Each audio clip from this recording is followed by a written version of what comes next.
L'Agence internationale pour l'énergie nucléaire dénonce un incident grave à Zaporijjia, en Ukraine. La centrale a été visée lundi par une attaque de drone. Le retrait des troupes israéliennes a commencé dans le sud de la bande de Gaza. L'armée annonce avoir évacué la ville de Khan Younes. Le nord-ouest du Kazakhstan ravagé par des inondations records. Près de 72 000 personnes ont été évacuées. Que s'est-il passé à la centrale nucléaire de Zaporijjia en Ukraine? L'installation a été visée par des attaques de drones lundi. Moscou accuse Kiev d'en être responsable. Le chef du service des renseignements ukrainiens a démenti. L'AIEA, l'Agence internationale pour l'énergie nucléaire, a confirmé l'existence de dommages sur l'un des 6 réacteurs. Il s'agit d'un incident grave susceptible de compromettre, selon elle, l'intégrité du système de confinement du réacteur. Le chef de l'AIEA, Mario Grossi, a dénoncé des attaques qui augmentent considérablement le risque d'un accident nucléaire majeur. Il demande aux décideurs militaires de protéger les installations. Zaporijjia est la plus grande centrale de ce genre en Europe. Elle est désormais dans un territoire contrôlé par l'armée russe. Moscou précise que ces attaques de drones ont fait 3 blessés.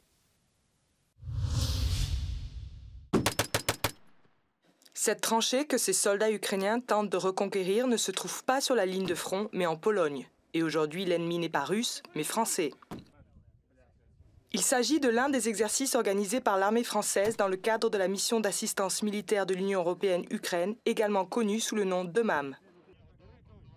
Pendant environ 1 mois et demi, les soldats ukrainiens sont mis à l'épreuve afin qu'ils puissent rentrer chez eux avec des compétences améliorées en matière de tir tactique, de tir de mortier, de conduite et d'entretien de véhicules, de déminage et de pilotage de drones.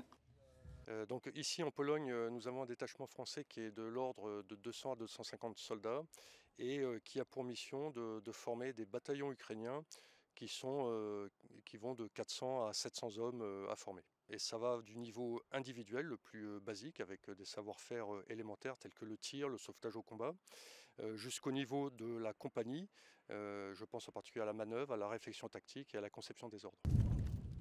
Jusqu'à présent, les Français ont formé plus de 10 000 soldats ukrainiens en Pologne ou sur le sol français, sur un total de 46 000 soldats formés dans le cadre d'EUMAM par les 24 États membres de l'UE participants. Mais les formateurs apprennent aussi des troupes ukrainiennes. Ce que nous apprenons d'abord de la part des Ukrainiens, c'est surtout nous apprenons à nous adapter.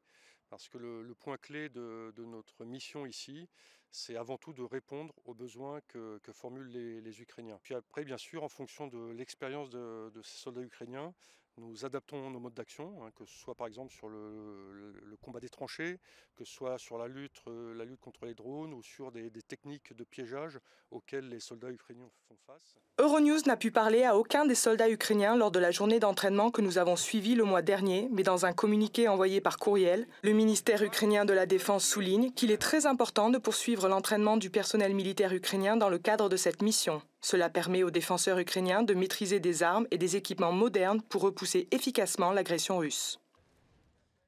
La journée s'est terminée dans un village d'entraînement où les Ukrainiens devaient sécuriser une rue truffée de pièges et de soldats ennemis en embuscade.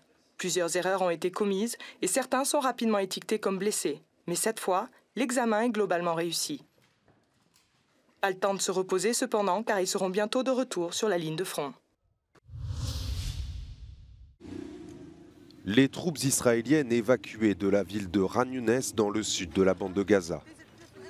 Dimanche, l'armée a annoncé son retrait du sud de l'enclave palestinienne. Tournant du conflit au simple épisode tactique 6 mois après le début de la guerre, les autorités israéliennes assurent en tout cas que les opérations au sol contre les combattants du Hamas continueront, en particulier à Rafah. החמאס הפסיק לתפקד כארגון צבאי ברחבי רצועת עזה.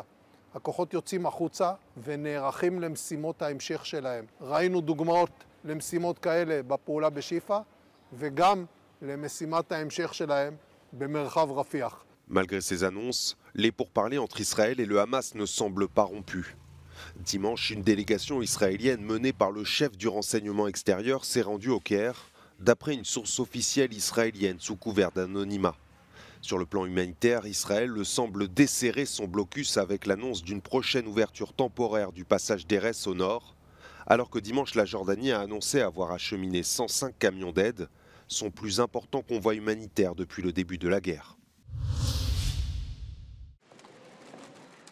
Droit et justice arrivent en tête des élections locales polonaises, selon les résultats des sondages publiés à la sortie des urnes. Le parti conservateur de Jarosław Kaczyński a obtenu 33,7%, dépassant légèrement la coalition civique avec 31%. Une légère hausse après sa défaite aux élections législatives il y a 4 mois, qui lui ont fait perdre le contrôle du pays. Droit et justice perd également 3 assemblées régionales au profit de la coalition civique qui contrôle désormais 10 des 16 régions polonaises. Une bonne nouvelle pour le Premier ministre Donald Tusk, ces élections locales étaient le premier test électoral pour son gouvernement. Le taux de participation est évalué par les sondages à la sortie des urnes à 51,5%.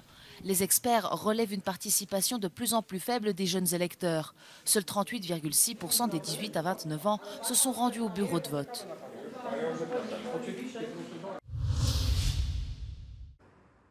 Les élections locales en Pologne ont été un test pour le nouveau gouvernement formé en décembre dernier. Le parti Droit et Justice a remporté le plus de voix, mais la coalition civique contrôle désormais 10 des 16 régions du pays.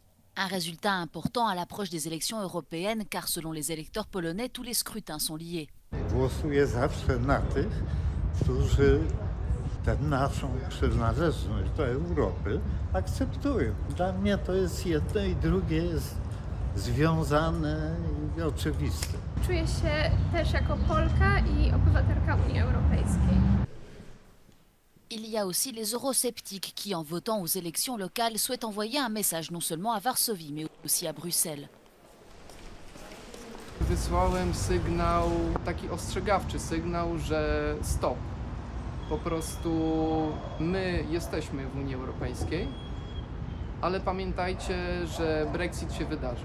Selon une étude réalisée par Ipsos pour Euronews, les partis de droite en Europe gagnent en popularité et la Pologne pourrait être le contrepoids à cette tendance. Mais la politique nationale a pris le dessus et la campagne européenne n'a pas encore commencé dans le pays. Najważniejsze jest, aby jak najszybciej rozpocząć kampanię do tych wyborów, kampanię przede wszystkim informacyjną, pokazującą, co tak naprawdę zależy od Polski w Europie i co tak naprawdę już mamy dzięki naszemu członkostwu w Europie. Myślę, że Polki i Polacy zapominają bardzo o takich podstawowych kwestiach związanych właśnie z jakością demokracji. To właśnie dzięki naciskom instytucji unijnych nie pogodzono się z niszczeniem praworządności w Polsce.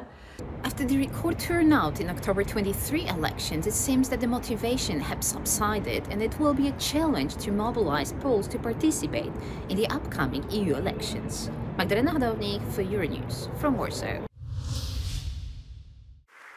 À 2 mois des élections européennes, Ursula von der Leyen était en Grèce ce dimanche au congrès du parti Nouvelle Démocratie. Face à la menace russe, la candidate à sa succession a de nouveau plaidé pour une défense commune.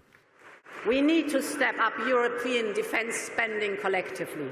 But just as war is not a thing of the past in Europe, defense cooperation must be the mark of the future in Europe. Η παρουσία των ηγετικών στελεχών του Ευρωπαϊκού Λαϊκού Κόμματος στο συνέδριο της Νέας Δημοκρατίας κάθε άλλο παρά συγκυριακή είναι. Ο Έλληνας Πρωθυπουργός Κυριάκος Μητσοτάκης προβάλλεται ως ένας από τους πιο επιτυχημένους πρωθυπουργούς των πολιτικών δυνάμεων που ανήκουν στο Ευρωπαϊκό Λαϊκό Κόμμα και ως παράδειγμα για το πώς μπορούν να νικηθούν οι δυνάμεις του λαϊκισμού. Plus tôt, le vice-président de la Commission européenne, Margaritis Skinas, a déclaré que l'Europe avait besoin de Kyriakos et de Ursula et non des amis de Poutine. Le Premier ministre grec a fustigé, lui, les mensonges des autres candidats, de gauche comme de droite. 10 régions du Kazakhstan ont déclaré l'état d'urgence après les inondations records qui ont frappé l'ensemble du nord-ouest du pays. Le président Kassym-Jomart Tokayev affirme qu'il s'agit des pires inondations de ces 80 dernières années. Plus de 72 000 personnes ont été évacuées. L'armée kazakh a déployé des équipes de secours dans toutes les régions sinistrées. Ces conditions extrêmes ont été déclenchées par un temps chaud précoce qui a provoqué une fonte massive des neiges dans certaines parties du Kazakhstan et de la Russie. Dans la ville russe d'Orsk, frontalière du Kazakhstan, un barrage en terre s'est rompu et la majeure partie de la ville a été inondée. Dimanche, le ministère russe des Urgences a signalé que l'eau était toujours en train de monter. Des évacuations sont également en cours dans la région d'Orenburg, où plusieurs milliers de bâtiments ont été submergés. Plus de 4000 personnes auraient déjà été évacuées, mais 11 000 autres seraient encore menacées.